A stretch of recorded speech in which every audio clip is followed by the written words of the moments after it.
guys, I am back to bring you our first recap on Love and Hip Hop Miami, Season 2, Episode 1. It is titled Take It to the House. And I was so determined, my God, to get this recap up and done before Episode 2 airs, which it airs tonight, my God. So I am so excited because you know I have been waiting for this season because one of my most favorite Instagram personalities has been added to the cast, Jessie Woo, so I cannot wait to address some of the things going on with her. But first and foremost, this episode began with issues with Trina versus Trick Daddy. Before I go into that, my God, I do want to acknowledge Trina pretty much paying it forward. We saw her meet up with Rico Love. He has a music college. I believe the majority of the panel, if not the entire panel outside of him, was women, my God. So it was great that she pretty much shared her knowledge on the music industry, being a public figure and how to address trolls and negativity, my God. And Rico Love did ask Trina a question in reference to another female artist who had been poking, picking, and nagging her for years, my God, and she never made a single comment about that person. And I believe he was referring to Kaya, my God. And I love what Trina said. Trina said, you have to ignore it, ignore the drama, don't entertain it, keep moving forward. And she said something that was so profound to me, my God. She said, WWBD. What would Beyonce do, my God? Beyonce said herself, she does not look down at the comments, my God. So we all need to follow that motto. I need to follow that as well. I'm doing better, church. You know I'm doing better. I don't really comment back to negative comments. I stay on the positive flow, my God. I may address certain things here and there to give us some form of dialogue and just address stuff that's just completely off, my God.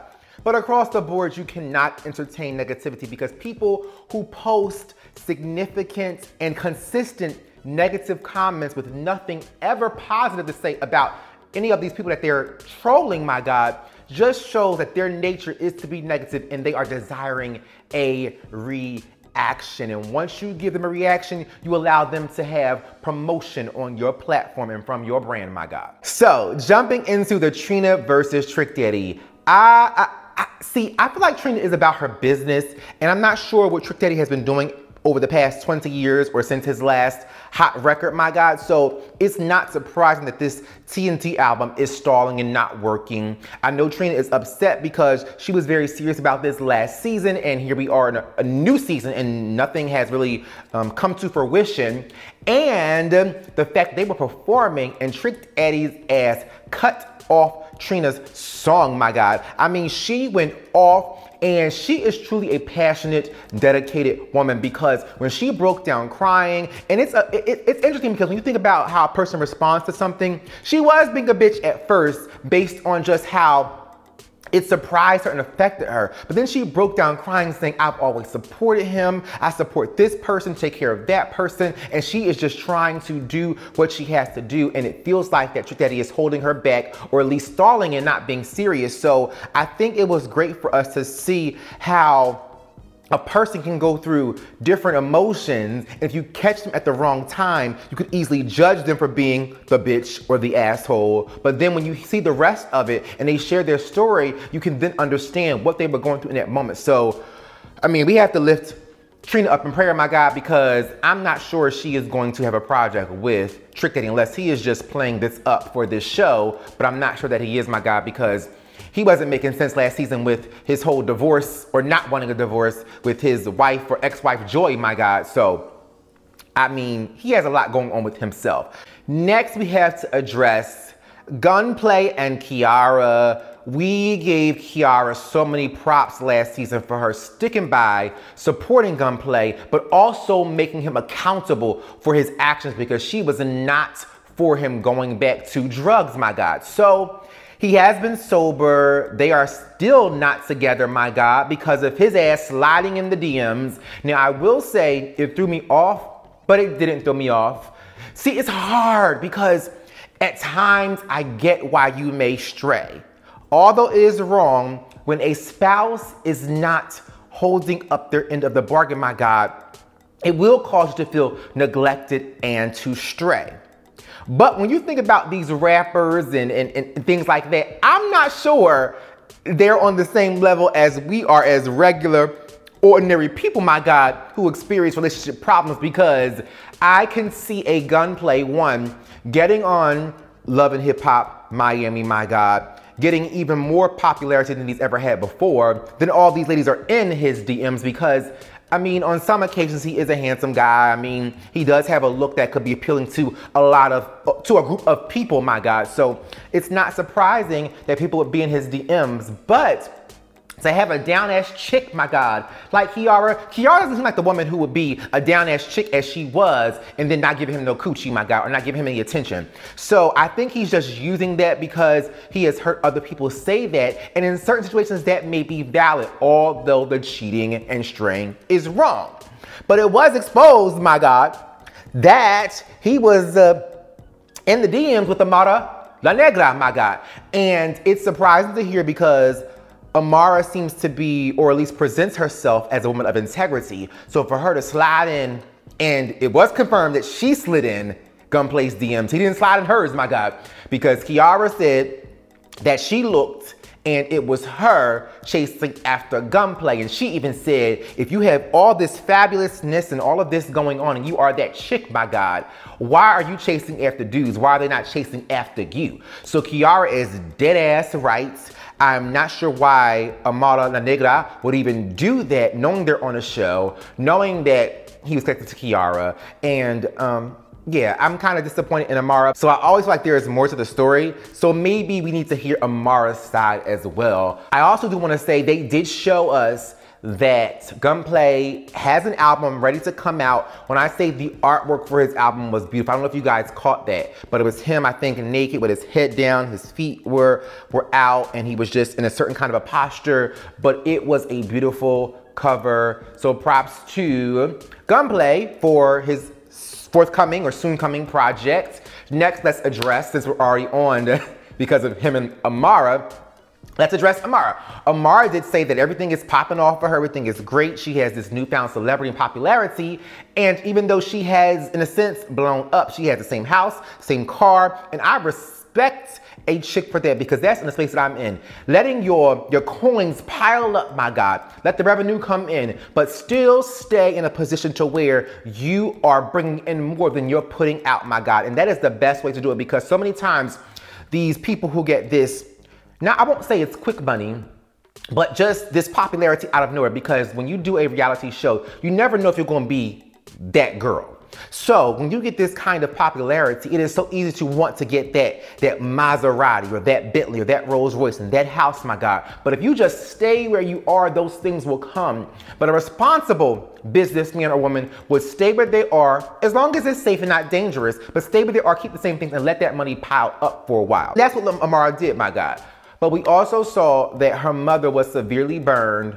The story was not making sense to me. The way her arm was burned, her saying the house was smoky and then it was a candle. It just didn't make sense to me, my God. I'm thinking, was it a whole house fire or what? Because she said she just grabbed the candle. And if you're grabbing the candle, how does your whole... I'm not gonna try to make sense of it because it's still a sad situation across the board, but she was severely burned. It was horrible and it could have been worse. So thank God for sparing her life, my God. Next, let's talk about my girl, Jessie Woo, whom I love, my God. Yes, first of all, she is Instagram famous. She's a comedian, she's a singer, a phenomenal singer. I will say, she did okay singing in the church scene on this episode, but you have to go to her Instagram and actually hear her sing some shit because the vocal she gave, it sounded good, my God, but it was nothing compared to what she really can give vocally. She is a vocal beast, my God. But we saw her with her mom. Her mom is an evangelist. And it's funny because I feel like Americans, we have this kind of a stigma on what you can say and what you can't do in church with God, so on and so forth, even down to certain dances. Like Africans, they will shake, twerk, and give God praise. But you come to a black church, it's like, oh, no, my God. So it's so funny to see other cultures be able to be religious or spiritual, and certain things in action and words don't really matter because at the end of the day, God probably doesn't really care about that neither. But we saw Jessie Woo talking to her mom because her mom was talking about titty in church, laying on her titty, my God. Then she said, I know about what I'm doing because of you and the dick, and she called the dick the Zozo, my God. And we know that, well, from Jessie Woo, that the Zozo is Haitian term, I guess. I don't know if it's a slang, my God, in Haitian for dick, but we do know Zozo is dick. And the funny thing is, I know that because of watching Jessie Woo on Instagram, she says it plenty of times, and I love when she says sisters. Next, we saw Jessie in a scene with a few of the other cast members at her Sister Talk Live with moms and daughters. Her mom did not show up because she said Mom says Jesus comes first, have it on a different day. So I'm assuming it was a brunch that she has on Sundays, my God. But it was exposed from JoJo's mom that she is dating Pleasure P. I think I could see that working based on the girl that he was dating and was in love with, the Jamaican girl before Shay, my God. JoJo is kind of his type if he has a type, so it's not surprising that he would like her.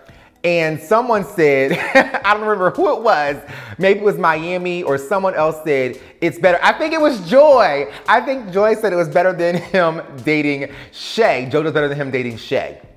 But Jessie will expose that she has beef with Amara. My two favorites are going to be beefing this season. But she also clarified her beef wasn't directly with Amara, it's with Amara's manager because Amara's manager gave Amara an idea that he was discussing, or that at least Jessie Woo shared with him, my God.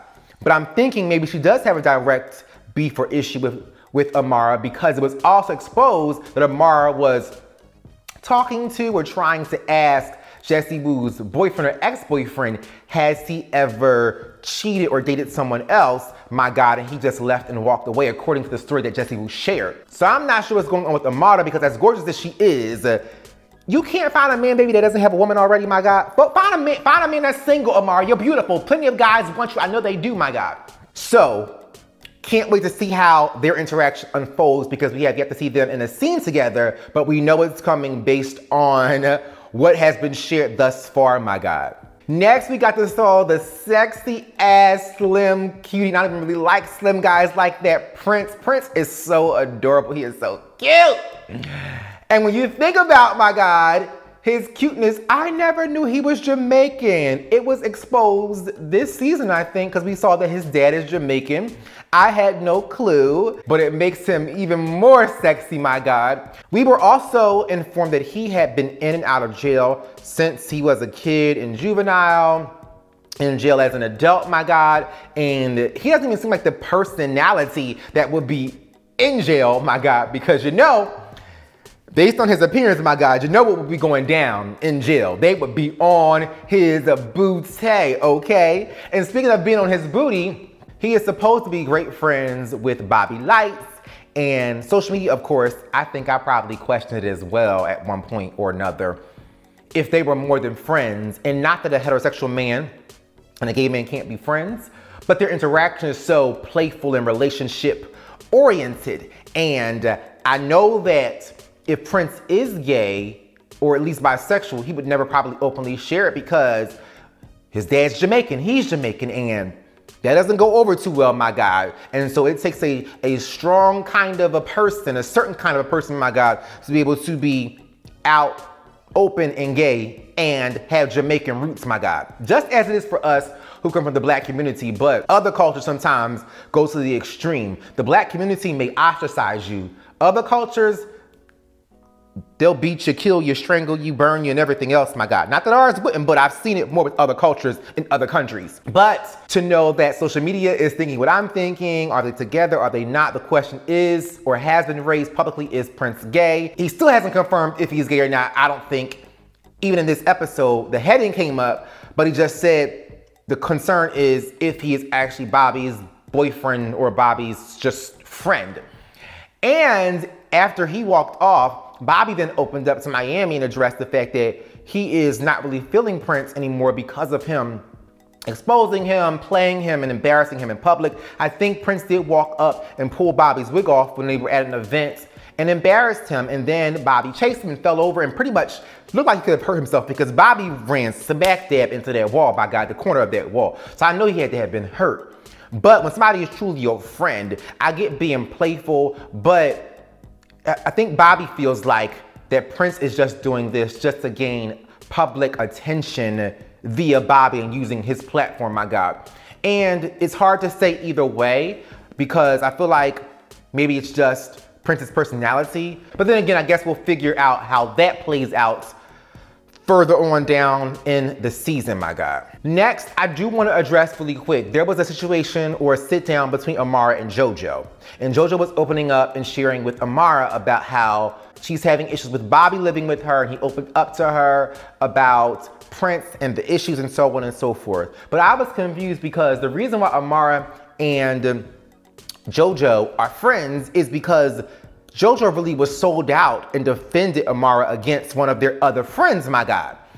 And so when Amara gave JoJo instructions to stay out of friends' beef, let them handle it, I'm thinking, well, bitch, y'all are friends because she was in your business with your friend. So that really didn't make sense to me, my God. But anyway, last but not least, we did get to see Spectacular. He is engaged, and we come to find out after all the positivity and them coming to a common ground, the group Pretty Ricky that is, they are now having more issues and arguments and so on and so forth. And Spectacular is wanting to get it together because his family is heavily involved with the group, and his family has some discord and estrangement due to the issues that are going on with Pretty Ricky, my God. So he did consult with Ray J and I think Lil Fizz. It was Ray J and somebody, my God. I don't remember, but it doesn't even matter. That's about it, guys. I brought you your recap in time, on time, before time, my God. It may be delayed, but it's not denied, my God. So please follow me on all social media outlets. Comment down below in the comment section. Thumbs up this video. Subscribe to the channel. Become a part of the notification ministry. Share this video. And thank you guys for tuning in. Bye, guys.